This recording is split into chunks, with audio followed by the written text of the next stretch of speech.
Recently open किया और उसके बाद अब ईद के बाद जो ओपन होने जा रहा है वो सबसे ज़्यादा अमेजिंग है, क्योंकि वो हमने ट्रांसजेंडर कम्युनिटी के लिए बनाया है। वो हमने 3 मशीनें दी और आज उसका नाम है भोली, जो ट्रांसजेंडर था। और आज पूरे कसूर में, ज़िला कसूर में उसकी एक धूम मची हुई है। वो जहेज़ और बड़ी के कपड़े सिलाई करती है और उसके पास टाइम नहीं होता। माशाल्लाह से वो लाखों रुपया कमा रही हैं। बिस्मिल्लाहिर्रहमानिर्रहीम, अस्सलाम वालेकुम नाज़रीन, मैं राजा नसीर और आप देख रहे हैं डिजिटल मीडिया। नाज़रीन, मैं इस टाइम पत्तों की के एक गाँव में मौजूद हूँ। पत्तों की आपने सुना होगा, बहुत पाकिस्तान का मशहूर शहर है जो कि लाहौर से तकरीबन 100 किलोमीटर के फासले पर वाक़या है। नाज़रीन, यहाँ पर एक सिलाई सेंटर है जहाँ पर बच्चियों को, खूबसूरत बच्चियाँ जो कि घरों से आ जाती हैं, जिनको कोई काम काज नहीं मिलता, जो बच्चियाँ बेरोज़गार हैं, जो अपने पाँव पर नहीं खड़ी होती, जिनके माँ बाप उनका साथ नहीं दे सकते, वो कई वजूहात ऐसी हैं जिसकी वजह से बच्चियाँ पढ़ नहीं पाती, उनके लिए ये हमारी स्ट्रॉन्ग उज़्मा बाजी हैं। आप इनको जानते हैं, इनके नाम से कौन नहीं वाकिफ़। इन्होंने एक सिलाई सेंटर कैम्प किया हुआ है पत्तों की में आके। हमने आज अचानक छापा मारा तो हमें पता चला ये सेंटर भी बाजी उज़्मा का है। लाहौर में इनका घर है, ये वहाँ पर भी सिलाई सिखाती हैं। यहाँ पर ये जो पत्तों की का सेंटर है, इसकी जो हेड है वो बाजी ये मेरे साथ बैठी हुई हैं। आइए हम इनसे गुफ्तगू करके जानने की कोशिश करते हैं कि ये कितने अरसे से बाजी उज़्मा ने चोरी बना कर दिया हुआ है। आज छापा मारा तो इसका इजहार हुआ है। क्या मामला माजरा है, आइए जानने की कोशिश। अस्सलाम वालेकुम। वालेकुम सलाम। बाजी, आपका नाम? मेरा नाम नगीना शहजाद है। अच्छा बहना, कितनी देर होगी आपको यहाँ पर बाजी उज़्मा ने तैनात किया हुआ है? मुझे 1.5 साल हो गया है करीबन। लास्ट ईयर सितंबर में हमारा स्टार्ट हुआ था ये। अच्छा। और मैम उज़्मा से मेरी मुलाकात, इन्होंने इधर नलके जो लगवाए हैं गरीब लोगों के लिए, वहाँ पर ये इंटरव्यू इस तरह ले रही थी जिस तरह आज हमारे पास आए हैं। तो ये इंटरव्यू कर रही थी तो मैं बाई चांस स्टिचिंग कर रही थी। इन्होंने मेरे ड्रेस देखे थे, इन्होंने कहा अगर आप लाहौर होती तो मैं आपको जॉब दे देती, वहाँ पर आप इतनी अच्छी स्टिचिंग कर लेते हैं। मैंने कहा हमारा बैकवर्ड सा इलाका है तो आपकी ये बड़ी मेहरबानी होगी अगर यहाँ पर लड़कियों के लिए ये सहूलत बना दें।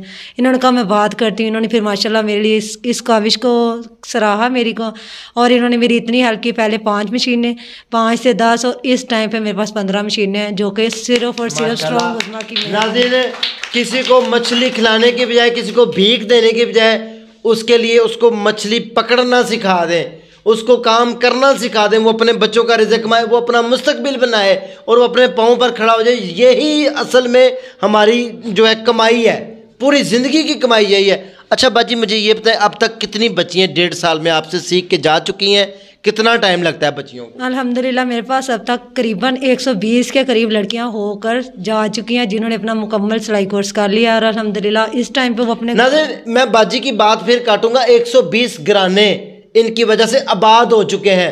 ऐसी बच्चियाँ जो अपनी माँ को, अपने पेरेंट्स को, अपने हस्बैंड्स को, अपने बच्चों को रिज़्क़ कमा कर दे रही हैं और रिज़्क़ हिलाल कमा रही हैं, और उसका क्रेडिट किसको जाता है? उज़्मा को जाता है। तो ज़ाहिर सी बात है ये 100 बहुत बड़ा क्रेडिट है, असल ज़िंदगी की कमाई है जी। बिल्कुल ऐसा ही है। और इस टाइम पे वो लड़कियां माशाल्लाह अपने घरों में बैठी हुई स्टिचिंग कर रही हैं और अपने लिए, अपने बच्चों के लिए रोज़गार कमा रही है और बाइज़्ज़त रोज़गार कमा रही हैं और अपने बच्चों के लिए, अपने घर वालों के लिए हेल्प कर रही हैं और अपने बच्चों के कपड़े स्टिच कर रही है। ये सब कुछ स्ट्रॉन्ग उज़्मा की वजह से है। जो बच्चियों ने कपड़े सिलाई किए नाज़रीन, वो भी हम बताते हैं, आपके साथ शेयर करेंगे। लेकिन हम उज़्मा से 1 मिनट की बात करेंगे, ज़्यादा लंबी चौड़ी बातें इनसे नहीं हम करेंगे क्योंकि आज ये थकी हुई हैं। अच्छा बाजी उज़्मा, आप मुझे ये बताएं कि आपने ये जो चोरी सेंटर बनाया हुआ है, यहाँ पर और कौन कौन से सेंटर बनाए हैं? अस्सलाम वालेकुम। नहीं, मैंने चोरी कोई भी सेंटर नहीं बनाया। हमारे टोटल इस टाइम तक 3 सेंटर हैं, लेकिन ईद के बाद इंशाल्लाह 4 हो जाएंगे।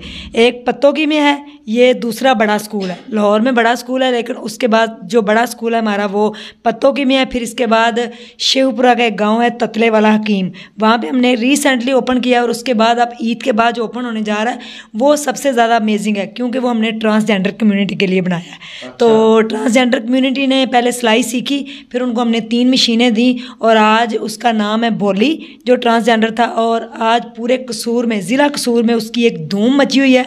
वो जहेज़ और बड़ी के कपड़े सिलाई करती है और उसके पास टाइम नहीं होता। माशाल्लाह से वो लाखों रुपया कमा रही हैं। तो मैंने बस इनसे बात की और उसके बाद इनके पास टैलेंट था, इनके पास स्किल थी और इन्होंने अपनी स्किल को यूटिलाइज़ करते हुए 120 बच्चियों को फ्री किया। अगर उसमें फ़र्ज़ करें 80 या 70 बच्चियाँ भी अपने घर बैठ के रोज़गार कमा रही हैं या एक बच्ची भी कमा रही है तो मेरी ज़िंदगी का मकसद पूरा हो गया। मेरी ज़िंदगी का मकसद यही था कि मैं वोमेन को एम्पावर करूँ, उनको स्ट्रॉन्ग बनाऊँ ताकि वो ज़िंदगी के किसी भी मैदान इम्तिहान में हार ना माने। अगर वो पढ़ी लिखी नहीं है तो कम से कम उनके पास स्किल होनी चाहिए, कोई भी स्किल हो। ज़रूरी नहीं मैं कहती कि वो सिलाई सीखे, लेकिन सिलाई आपको पता है अमीर हो गरीब हो जुग्गी वाला हो, कपड़े सब ने ही पहनने।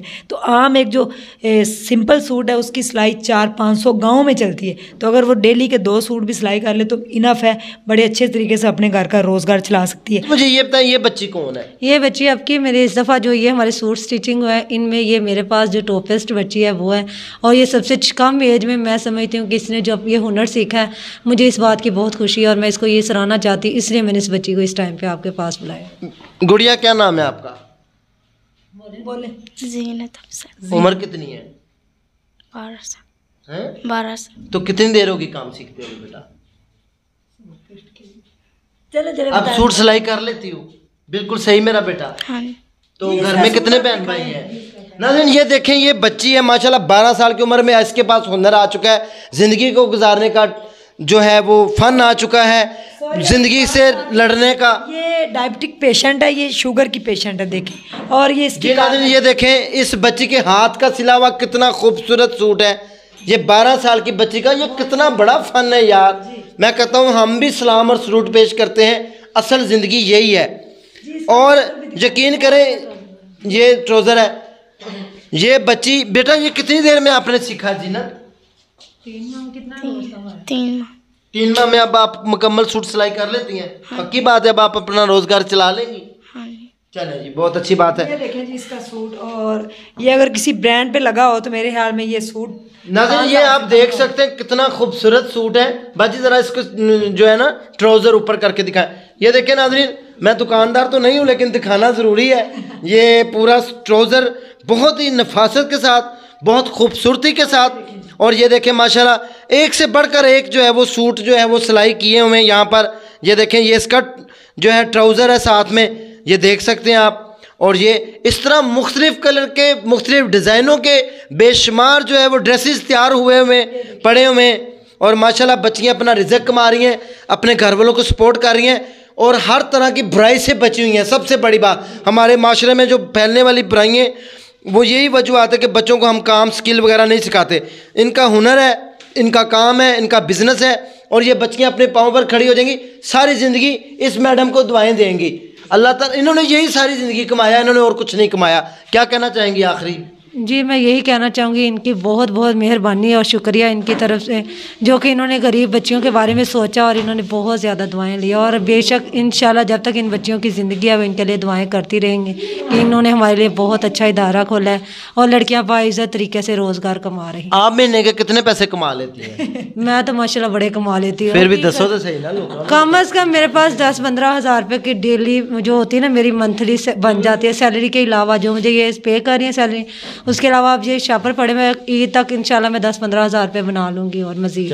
जी नाज़रीन ये बाजी घर में इज्जत से बैठ के अपने बच्चों के दरमियान बैठ के रिज़्क कमाए, बजाय इसके कि जिस्म फरोशी जैसा मकरू धंधा करे, कोई और गलत काम करे या किसी के ऊपर बोझ बने, उससे ज़्यादा बेहतर है कि ये मेरी बहन उन बेटियों की तरह अपने पाँव के ऊपर खड़ी हो जाए और एक माशरे के लिए मिसाल कायम कर दें कि ये हुनरमंद लोग हैं, ये मेहनत कश लोग हैं, और ये अपने पाँव पर खड़े होने वाले लोग हैं, ये गलत लोग नहीं हैं, और सारी ज़िंदगी किसी के ऊपर ये बोझ बनने वाले लोग नहीं हैं।